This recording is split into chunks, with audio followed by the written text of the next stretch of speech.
은혜 받으신 하나님의 말씀은 야고보서 3장 13절에서 18절 말씀입니다.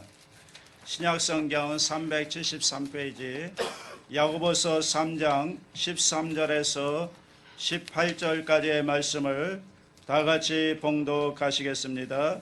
너희 중에 지혜와 총명 있는 자가 누구냐?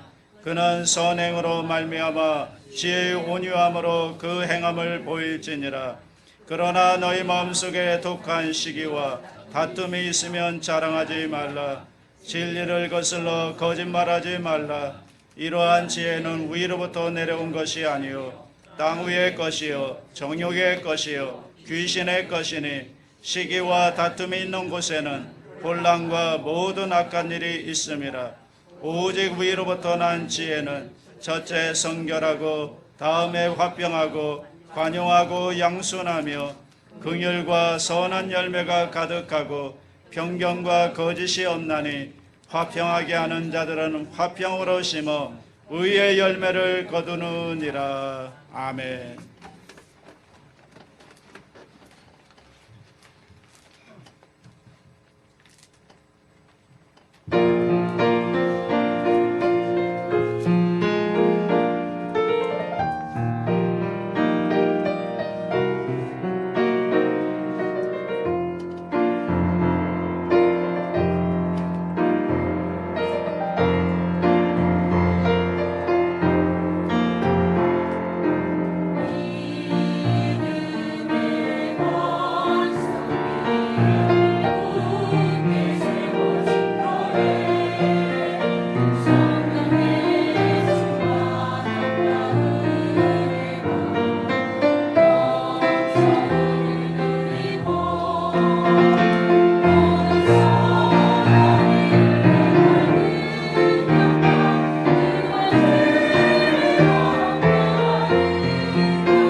따라해 주시기 바랍니다. 하늘의 지혜로 사는 사람.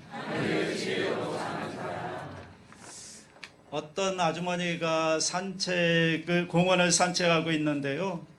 이 맞은편에서 그 동네에 사는 아이들로 보이는 아이들 둘이 걸어오고 있습니다. 남자아이들인데 형과 동생인데 둘이 손을 잡고 아주 사이좋게 걸어가고 있는 겁니다. 거기다가 가까이 오더니 옆집에 사는 어린이인 줄 알고 공손하게 인사까지 하는 겁니다. 그러니 여러분 얼마나 귀엽습니까? 기특하죠. 그래서 너무 귀여운 나머지 뭘 줄까 생각하다 주머니를 뒤져보니까 주머니에 자두가 3개 있더래요. 그래서 그 자두 3개를 그 중에 더 귀여운 동생 아이에게 3개를 줍니다. 주면서 이거 먹고 사이좋게 놀아라 그렇게 하고 이 자두 3개를 손에 쥐어주고 기분 좋게 걸어갑니다. 그런데 조금 걸어가는데 뒤에서 이상한 소리가 들리더래요. 뭐 싸우는 것 같기도 하고 툭탁거리는 것 같기도 하고 그래서 뒤돌아보니까 글쎄 그 형과 동생이 막 싸우고 있는 겁니다. 그렇게 사이좋게 걸어오던 아이들이 자두 3개를 받고는 싸우고 있습니다. 그래서 왜 그런가 하고 가까이 가서 봤더니 자두를 몇 개를 줬어요? 3개를 줬어요. 그러니까 동생이 얘기하는 겁니다. 형, 저 아줌마가 자두 3개를 나에게 줬으니까 그러니까 내가 2개 가지고 형이 하나만 먹어. 그러고요. 형은 야 그래도 내가 형인데 내가 2개를 먹고 네가 하나 갖는 게 맞다. 그러면서 서로 2개를 갖겠다고 싸우고 있는 모습을 발견하게 된 겁니다. 그 자두를 안 줬더라면 참 사이좋게 지내는 아이들이었을 텐데 자두 3개를 주는 바람에 싸움이 일어난 거죠. 그걸 보면서 야 우리 안에 숨어있는 욕심, 이 겉으로 볼 때는 드러나 있지 않지만 어느 순간이 되면 우리도 모르는 사이에 우리 속에서 드러나는 이 욕심들, 여러분 그 욕심이 우리 가운데 있는 것은 아닌가. 그리고 그 욕심 때문에 세상이 시끄럽습니다. 그 욕심 때문에 세상이 싸움을 합니다. 그 욕심 때문에 분쟁이 일어나기 시작합니다. 이러한 욕심, 여기서 더 나아가니까 다른 것들을 허용하지 못하고 내가 모든 것을 소유하려고 합니다. 여러분 1세기 초대교회를 보면요, 교회 안에 유대인들과 또 유대인이 아닌 비유대인들이 있었습니다. 유대인이 아닌 사람들, 성경에서는 이방인 혹은 헬라인 그렇게 얘기합니다. 이 두 부류의 사람들의 신앙생활을 하다 보니까 서로의 다름에서 오는, 차이에서 오는 갈등들이 끊이지 않는 겁니다. 유대인으로서 예수를 믿는 사람들은 예수를 믿어도 구약적으로 예수를 믿어야 한다. 율법을 지켜야 되고 그리고 할례를 받아야 되고 구약의 율법을 지켜야 하나님의 자녀가 될 수 있다. 물론 예수 그리스도의 은혜로 말미암아 구원을 받지만 율법도 지켜야 하나님의 자녀가 될 수 있다. 이렇게 주장하는 여러분 유대인들이 나오기 시작하고요. 그러니까 사도 바울이 나서서 이것을 지적하는 겁니다. 아니다 라는 것입니다. 그래서 로마서라든지 갈라디아서를 보시면 오직 구원은 하나님의 은혜로 구원받는 것이지 예수 그리스도의 십자가를 믿음으로 구원받는 것이지 율법을 지킴으로 계명을 지킴으로 구원받는 것이 아니다라는 것입니다. 강력하게 얘기합니다. 너희들이 잘못된 것이다. 그런데 지금 우리가 살펴보고 있는 야고보서는요, 이 야고보가 바라보고 있는 교회의 현실은 달랐습니다. 오히려 정반대입니다. 누가 문제를 일으키고 있는가 하면요, 소위 말하는 율법 무용론자들입니다. 우리가 하나님의 은혜로 구원을 받았기 때문에 더 이상 율법을 지키지 않아도 된다.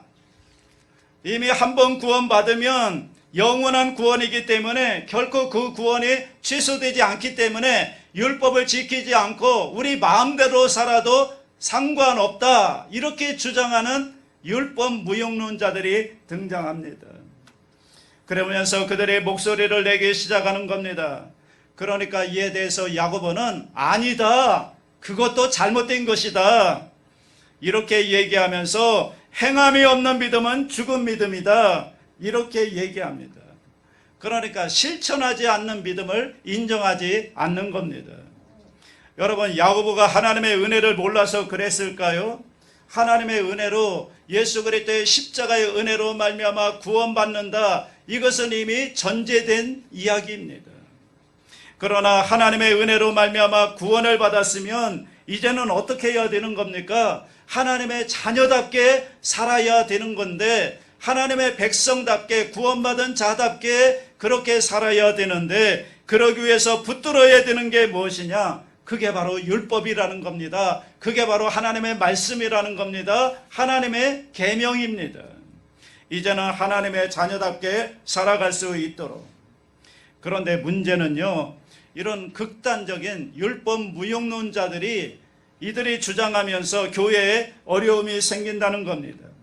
더 큰 문제는 그들이 내세우는 교리도 문제이고 그들의 주장하는 내용도 문제가 있지만, 더 큰 문제는 그들의 태도가 문제였다는 겁니다. 자기들만 옳다는 겁니다. 나 외에는 다 틀렸다는 겁니다. 결과는요, 교회 안에 분열과 분쟁을 야기하게 됩니다. 더 나아가서 교회가 해체될 수 있는, 완전히 교회가 깨질 수 있는 위기까지 몰려지게 되는 것을 보게 됩니다. 지금 그들이 하는 얘기는 복음을 얘기합니다. 복음을 얘기하면서 그 복음 때문에, 복음으로 가장된 그들의 욕심 때문에 교회가 어려움을 겪게 되는 겁니다. 이러한 교회의 모습을 보면서 지금 야고보가 교회를 향한 편지의 3번째 장을 열어갑니다.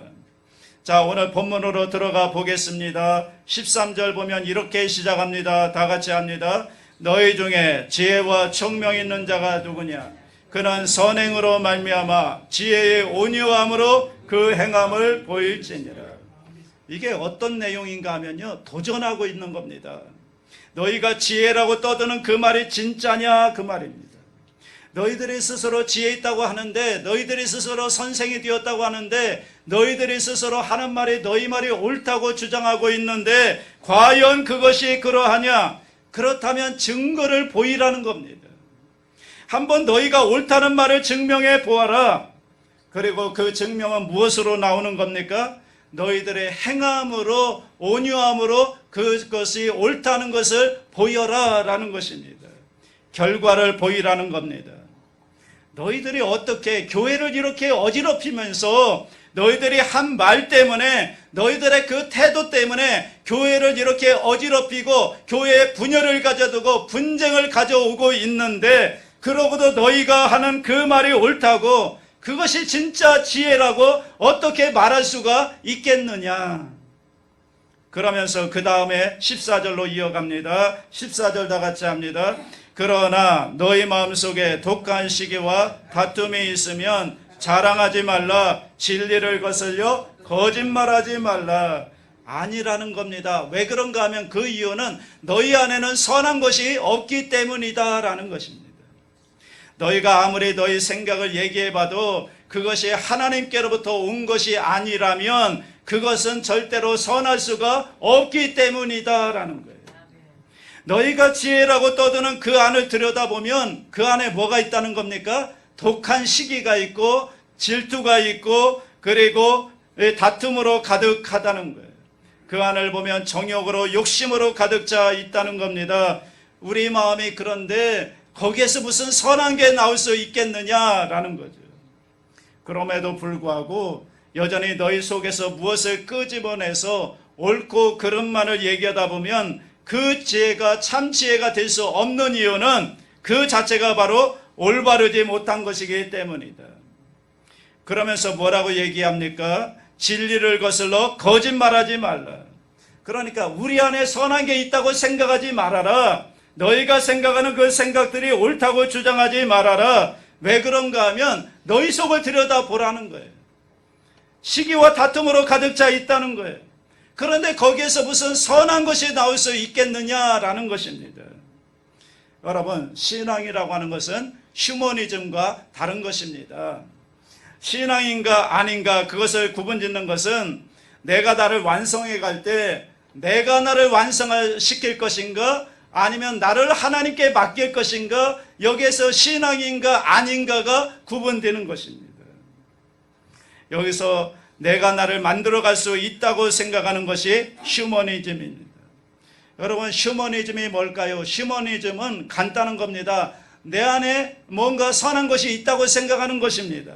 내 안에 원석이 있고 내 안에 뭔가 좋은 것이 있어서 그것을 붙들고 내가 잘 기도하고 또 말씀으로 잘 들으면서 잘 닦아나가서 잘 개발해서 무언가 더 좋게 만들어지는 것, 이걸 가리켜서 휴머니즘이라고 합니다. 그런데 신앙은 거기에 있지 않습니다. 신앙은 출발은 다른 것입니다. 신앙의 출발은 내 안에는 선한 것이 없다는 겁니다. 내 안에는 아무것도 없다는 겁니다. 내가 아무리 옳다고 떠들어봐도 내 안에는 선한 것이 없기 때문에 내 안에서 나오는 것은 시기와 다툼과 그리고 죄로 가득 차 있다는 겁니다. 그래서 여러분, 신앙의 출발은 나를 부인하는 것으로부터 출발하는 것입니다. 여러분, 하나님, 나는 아무것도 아닙니다. 하나님, 내 안에는 선한 것이 하나도 없습니다. 하나님, 내 안에는 아무것도 없기에 하나님께서 나를 붙들어 주시지 않으면, 하나님의 은혜로 함께 하시지 않으면 나는 아무것도 할 수 없습니다. 이 고백하면서 나는 죄인입니다. 이렇게 고백으로 출발하는 게 신앙의 출발인 것입니다. 많은 경우에 보면 예수를 믿는다고 하면서도 여전히 휴머니즘 차원에서 신앙생활을 하는 사람들이 대단히 많습니다. 그래서 그분들이 말하는 신앙은 무엇인가 하면, 신앙이라는 것은 내 속에 어떤 좋은 것이 있는데 나는 그래도 괜찮은 사람인데, 그런데 여러 가지 일들로 인해서 내가 이것을 개발하지 못하니까 하나님 말씀과 기도와 성경 공부를 통해서 내 속에 있는 것들을 잘 개발해 가지고 더 좋은 사람이 되는 것, 혹시 여러분 그렇게 생각하고 있다면 아직까지도 신앙의 초보에 입문도 하지 못한 것입니다. 신앙이라고 하는 것은요, 하나님, 나는 아무것도 할 수 없습니다. 나를 나에게 맡겨두어서는 하나님 죄밖에 짓는 것이 없습니다. 이것을 인정하는 것으로부터 신앙이 출발하는 것입니다. 그러니까 어떻게 하는 겁니까? 나를 하나님께 맡기는 겁니다.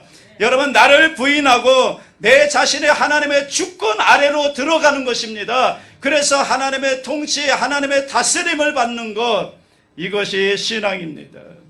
그래서 기독교 신앙의 출발은 예수님을 내 인생의 구세주로, 예수님을 내 인생의 주인으로 영접하는 것으로부터 시작이 되는 것입니다. 요한복음 1장 12절 다 같이 합니다. 영접하는 자, 곧 그 이름을 믿는 자들에게는 하나님의 자녀가 되는 권세를 주셨으니, 거기로부터 시작이 되는 것입니다. 그러므로 여러분, 아직까지 예수님을 내 인생의 구주로 영접한 일이 없다면, 아직까지 예수님을 구세주로 경험한 일이 없다면, 아직까지 우리는 신앙의 입구에도 들어가지 못한 것입니다. 여러분 모두 다 예수님을 구세주로, 내 인생의 주인으로 영접할 수 있게 되기를 주님의 이름으로 축복합니다. 자, 오늘 성경에서는 하나님의 주권 아래 들어오지 못한 사람들, 그러면 그 결과가 어떠냐? 그러면 결국 자기 지혜로 산다는 것입니다. 위로부터 내려오는 지혜를 받지 못하니까 자기 지혜로 살아가는데, 그런데 그 지혜는 땅의 것이기 때문에 어떤 결과가 나타나느냐? 그러면 시기와 다툼과 혼란과 악한 일들을 할 수밖에 없다라는 것입니다. 그래서 15절 16절 보십시오. 다 같이 합니다. 이러한 지혜는 위로부터 내려온 것이 아니요 땅 위의 것이요 정욕의 것이요 귀신의 것이니, 시기와 다툼이 있는 곳에는 혼란과 모든 악한 일이 있음이라. 하늘로부터 온 게 아니라는 겁니다. 내 속에서 나오는 것들, 그것이 뭐 선한 것이 있겠느냐? 내 안에서 나온 생각이 무슨 대단한 것이 있겠느냐? 왜냐하면 그것은 땅의 것이요 또 정욕의 것이요 귀신의 것이기 때문에 내 속에서 나오는 것들이 이루어지는 결과는 뭡니까? 시기와 다툼과 혼란과 모든 악한 일이다. 여러분, 이것을 인정하는 것이 신앙의 출발입니다. 세상을 보면요, 참 다툼이 있고 시기와 분쟁들이 많이 있습니다. 그런데 우리가 싸우고 분쟁하는 일들을 가만히 보면 사실은 하찮은 것일 때가 굉장히 많습니다.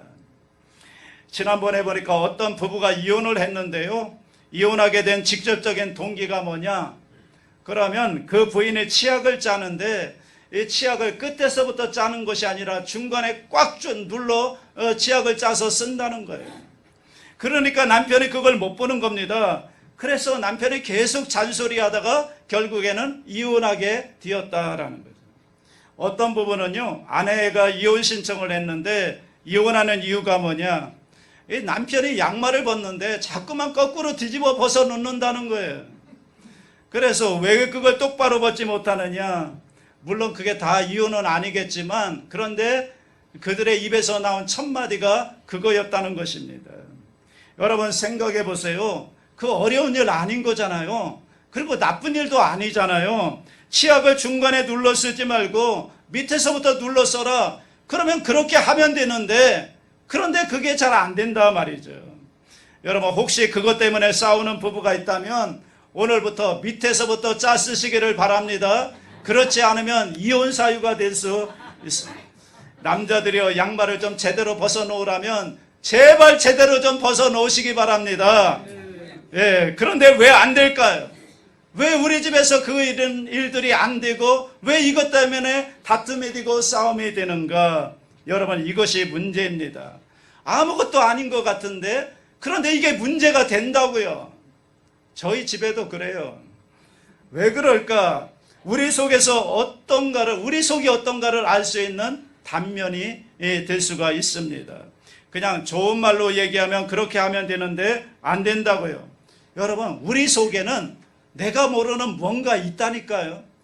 내가 알지 못하는 뭔가 우리 속에 있어요. 한번 생각해 보세요. 내 속에 뭐가 있지 않나요? 나도 모르는 시기와 분쟁과 다툼과 정욕과 이런 것들이 우리 가운데 있다고요. 이것들이 가시가 되어서 상대방을 찔러서 상처를 주기도 하는 겁니다. 그러니까 오늘 우리 마음속에 가지고 있는 이것 가지고 뭔가를 짜내고 이것으로 생각하고 이것으로 이야기하니까 어떻게 되는 겁니까? 교회 안에 분쟁이 그래서 일어난다는 것입니다. 여러분 그러면 어떻게 해야 될까요? 위로부터 오는 지혜를 받아야 된다는 거예요. 하나님으로부터 오는 지혜를 받아야 된다는 거예요. 그 다음 17절 18절 볼까요? 다 같이 합니다. 오직 위로부터 난 지혜는 첫째 성결하고 다음에는 화평하고 관용하고 양순하며 긍휼과 선한 열매가 가득하고 편견과 거짓이 없나니 화평하게 하는 자들은 화평으로 심어 의의 열매를 거두느니라. 지금 여러분 위로부터 난 지혜를 설명하는데 8가지로 설명합니다. 그 8가지가 뭐죠? 성결, 화평, 관용, 양순, 긍휼, 선한 열매가 가득하고 편견이 없고 거짓이 없다. 8가지를 이야기하면서 이제 하나로 줄입니다. 그 하나님의 지혜를 입은 사람들의 모습을 한마디로 요약하는데 그게 뭔가 하면 화평하게 하는 자들이다라는 것입니다. 화평하게 하는 자들, 즉 평화를 위해 힘쓰면서 의로운 열매를 맺으며 살아가는 그 사람들이 누군가, 그 사람들의 진짜 지혜를 가진 사람이라는 거예요. 여러분 진짜 지혜는 그 사람 말이 얼마나 그럴듯한가, 그리고 그 내용이 어떠한가, 이것이 아니라 진짜 지혜는 이 세상을 평화롭게 하는 사람이다, 이렇게 말하는 겁니다. 여러분 이게 어떻게 가능할까요? 이 화평, 평화라고 하는 것은 여러분 관계의 회복을 말합니다. 여러분 이 세상의 관계가 끊어지면요 화평이 깨집니다. 남편과 아내가 여러분 관계가 깨지면 그 가정은 평화로울 수가 없습니다. 남편과 아내의 관계가 깨지고 부모와 자녀의 관계가 깨지면 아무리 돈을 많이 가지고 있고 아무리 좋은 집에 산다 할지라도 그 가정은 행복할 수 없고 평화로울 수가 없습니다.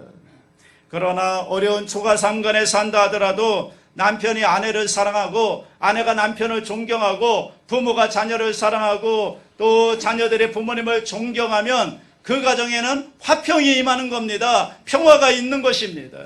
그러니까 중요한 것은 말이 얼마나 옳으냐, 주위의 환경이 얼마나 좋으냐, 이게 아니라 내 심령 속에 관계를 제대로 맺고 있느냐, 이게 중요하다는 것이죠. 지혜는 바로 여기에 있는 것입니다. 여러분, 이 세상에서 가장 아름다운 모습이 엄마 품에 안겨있는 아이의 모습이 아닐까. 엄마 품에 안겨있는 그 아이들의 얼굴을 보면 그렇게 평화로울 수가 없어요. 여러분, 우리 교회 모든 교인들의 표정이 그런 엄마 품에 안겨있는 아이의 표정이 될 수 있기를 주님의 이름으로 축복합니다. 그러면 정말 행복한 모습이죠. 사람들이 엄마 품에 안겨있는 아기의 모습을 보면서 그 아이를 한번 안아보려고 합니다. 왜 안아보려고 할까요? 그것은 그 아이가 가지고 있는 행복을 나도 모르게 내 속에서부터 갈구하고 있는 것이 아닐까. 여러분, 아이에게 있어서 평화는 뭡니까? 얼마나 좋은 장난감을 가지고 있느냐, 얼마나 좋은 집에 사느냐, 이게 아니라 그 아이의 평화는 엄마 품에 안겨 있을 때 가장 평화로운 모습인 것입니다. 바로 관계라는 거죠. 그러니까 이것을 아시는 하나님께서 우리에게 평화를 주시기 위해서 하신 일이 무엇인가 하면 예수 그리스도를 이 땅에 보내주셔서 십자가에 못 박아 죽어주심으로 말미암아 하나님과 우리의 관계를 회복시켜 주셨다는 것입니다. 그래서 하나님과 우리의 관계가 회복됨으로 하나님이 주시는 평화가 우리 가운데 임하게 된 것입니다. 그리고 하나님께서 그 하나님의 품에 우리를 안아주시고 지금도 팔 벌리시고 하나님의 품을 열어놓으셔서 누구든지 하나님 품속으로 뛰어들기만 하면 하나님과의 우리와의 관계가 회복됨으로 말미암아 평화를 누리며 살 수 있는 그런 축복을 우리에게 허락해 주신 것입니다. 그래서 누구든지 하나님 품에 안길 때에 그때 마치 어린아기가 엄마의 품에 안겨 평화로운 것처럼 우리는 하나님 품 안에서 진정한 평화를 누리며 살 수가 있는 것입니다. 여러분, 화평이 뭔지 모르는데 어떻게 평화하며 살겠습니까? 내 마음속에 평화가 이루어지지 않았는데 어떻게 다른 사람들과 평화를 이루며 살 수 있겠습니까? 그러므로 예수 그리스도의 품에 안기는 저와 여러분 될 수 있기를 바랍니다. 그래서 지혜 중에 가장 큰 지혜는 예수 그리스도의 십자가일 수밖에 없습니다. 왜냐하면 예수 그리스도의 십자가를 통해서 하나님과 우리의 관계가 회복되고 그로 말미암아 진정한 평화를 누리게 되었기 때문인 것입니다. 진정한 평화가 무엇인가? 그러므로 여러분, 평화라고 하는 것은 환경이 아닙니다. 관계입니다. 구약의 요셉을 한번 보십시오. 요셉의 삶을 보면 그의 초창기는 완전히 바닥이었습니다. 그를 죽이려고 하는 형들의 음모로 구덩이에 떨어지죠. 그 다음에는 이스라엘의 상인들에 팔려서 여러분 이집트의 노예로 가게 되죠. 또 거기서 겨우 살만하니까 이번에는 보디발의 아내가 자꾸만 눈짓을 하면서 유혹을 합니다. 유혹을 이겨내려고 몸부림치다가 결국 더 깊은 나락으로 떨어지는데 그곳이 바로 감옥입니다. 노예에서 감옥으로 떨어집니다. 그렇게 지난 세월이 13년입니다. 그런데 성경을 보면요, 이 13년의 세월 동안에 요셉은 분명히 구덩이에 빠졌었고 노예로 있었고 감옥의 나락으로 떨어졌는데, 그런데 성경은 한 번도 그것을 기록하면서 그것이 불행이었다 이렇게 기록하지 않는다는 겁니다. 오히려 뭐라고 성경은 기록하나요? 야훼께서 요셉과 함께 하심으로 형통한 자가 되었다 이렇게 기록해 주고 있습니다. 많은 사람들이 언제 좌절하는가 하면요, 환경이 나빠질 때 좌절합니다. 고난에 처할 때 그 고난 때문에 아파하고 슬퍼하고 그리고 하나님 앞에 기도하기도 합니다. 그래서 우리 인생에 고난이 올 때, 어려움이 올 때 우리는 당연히 하나님 앞에 기도해야 됩니다. 그런데 우리의 기도의 내용이 맨날 환경만 변화시켜달라고 여기에만 머물러 있다면 그러면 우리는 신앙의 성숙은 없는 것입니다. 정말 중요한 건 뭔지 아십니까? 환경이 아닙니다. 위치가 아닙니다. 하나님과의 관계인 겁니다. 어떤 곳에 떨어지든지 그곳에서 하나님과 나와의 관계가 어떤 관계 가운데 있느냐, 이게 중요한 것입니다. 그러니까 요셉이라는 사람을 우리 입에서 신앙의 모델로 이야기하는 이유는 단 한 가지입니다. 요셉은 어떤 곳에 있든지 간에 그곳에서 늘 하나님을 바라보았습니다. 하나님과 함께 했습니다. 하나님과의 관계를 중요시했기 때문에 어떤 곳에서든지 평화를 누릴 수가 있었고 형통한 자가 될 수가 있었던 것입니다. 감옥 안에 있었지만 그는 하나님과의 관계 안에서 이 감옥이라는 것을 하나님의 입장에서 다시 재해석했던 것입니다. 그렇기 때문에 요셉은 그의 삶 속에서 한 번도 하나님을 원망하거나 불평하거나 좌절한 적이 없습니다. 그런 기록이 없습니다. 그는 그 어려운 시절에 위치가 아니라 상황이 아니라 하나님과의 관계를 찾았던 것입니다. 하나님을 바라보며 이겨냈던 것입니다. 오늘 표현대로 하면 여러분 그의 마음속에는 하나님이 주시는 진짜지의 평화가 그의 마음속에 있었다는 것입니다. 그는 이 평화를 가지고 이제는 이웃들에게 나아갑니다. 요셉은 자기를 판 형들을 드디어 만나게 됩니다. 형들이 뭣도 모르고 양식이 없으니까 이집트로 양식을 구하러 왔는데 와보니까 자기들이 죽이려고 했던 요셉이 애굽의 총리가 되어 있는 겁니다. 그러니 여러분 요셉을 만나니까 얼마나 두렵고 떨리겠습니까? 그런데 그때 요셉이 뭐라고 얘기합니까? 창세기 45장 5절에서 이렇게 말합니다. 다 같이 합니다. 당신들이 나를 이곳에 팔았다고 해서 근심하지 마소서, 한탄하지 마소서. 하나님의 생명을 구원하시려고 나를 당신들보다 먼저 보내셨나이다. 이것은 분명히 용서한다는 얘기죠. 어떻게 이럴 수가 있었을까? 요셉은 그 상황이 어떤 상황이에요? 복수할 수 있는 절호의 찬스입니다. 복수할 수 있는 그런 상황입니다. 그런데 요셉은 그 형들을 용서하는 겁니다. 어떻게 용서할 수가 있었을까? 어떻게 형들을 용서하고 화목할 수가 있었을까? 그의 마음속에 있는 평화 때문에 아니었을까? 어떤 평화요? 하나님과의 관계 가운데 주어지는 평화가 요셉의 마음속에 있었기 때문에 그 평화로 말미암아 형들을 용서하고 화목할 수가 있었던 것입니다.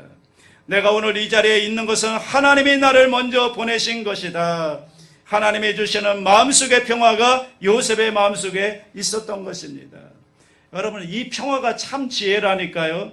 이 평화를 가지고 우리들이 살아나갈 때, 사람들을 만날 때, 그리고 이 평화를 나누어 줄 때 이 세상에 평화롭게 될 수 있는 것입니다. 우리 생각에서 나오는 평화가 아닙니다. 우리 생각에서 나오는 어떤 해결책이 아닙니다. 하늘로부터 내려오는, 위로부터 내려오는 하나님과 나와의 관계가 회복되므로 우리 가운데 선물로 주어지는 그 평화가 우리 마음 가운데 있을 때 그 평화를 가진 사람들이 가는 곳마다 열매 맺는 것이 바로 화목하게 하는 일을 열매 맺게 되는 것입니다. 여러분 그 평안을 가지고 우리가 우리 사랑하는 가족들을 평화롭게 할 수 있고요. 그 평화를 가지고 우리 교회를 화목하게 할 수 있고요. 그 평화를 가지고 세상으로 나가면 세상을 평화롭게 만들 수가 있는 것입니다. 사랑하는 여러분, 살다 보면 싸우고 분쟁할 일이 많습니다. 우리를 분노하게 하고 또 우리의 마음을 힘들게 하는 역경의 순간들도 있을 것입니다. 그때 여러분 참 지혜를 소유하시기 바랍니다. 나를 위해 십자가에 죽어주신 예수 그리스도의 은혜를 마음속에 가지고 하나님과 나와의 관계가 회복된 가운데 주어지는 그 평화를 가지고 여러분 그 평화로 우리 이웃들에게 나누어주는 삶을 살게 되시기를 바랍니다. 그때 우리는 다윗과 같이 고백할 수 있을 것입니다. 시편 23편 4절 다 같이 합니다. 내가 사망의 음침한 골짜기로 다닐지라도 해를 두려워하지 않을 것은 주께서 나와 함께 하심이라. 주의 지팡이와 막대기가 나를 안위하시나이다. 아멘. 우리 인생이 어렵고 힘들고 고통스럽고 싸울 수밖에 없는 삶의 현장 속에서 여러분 화평을 이루고 하늘로부터 오는 지혜를 가지고 온 세상을 화목하게 만들며 살아가는 사랑하는 주의 백성들 될 수 있기를 주님의 이름으로 축원합니다. 사랑이 무한하신 하나님 아버지, 우리가 그동안 땅 위의 것, 정욕의 것, 귀신의 것만을 지혜로 생각하고 살아왔습니다. 그 결과 시기와 다툼과 온갖 악한 것들로 가득 찬 주의 열매들을 그동안 맺으며 살아왔던 것을 고백합니다. 이제는 이 땅의 지혜가 아니라 하늘로부터 내려오는 지혜로 살게 하여 주시옵소서. 하나님의 지혜의 근본임을 고백하며 삶의 환경보다는 하나님을 바라보며 살게 하여 주옵소서. 우리의 마음에 하늘의 은혜와 지혜를 부어주셔서 세상이 줄 수 없는 하늘의 평안을 누리며 온 세상을 화평하게 하는 평화의 도구로 귀하게 쓰임받게 하여 주시옵소서. 감사드리며 예수님의 이름으로 기도하옵나이다. 아멘.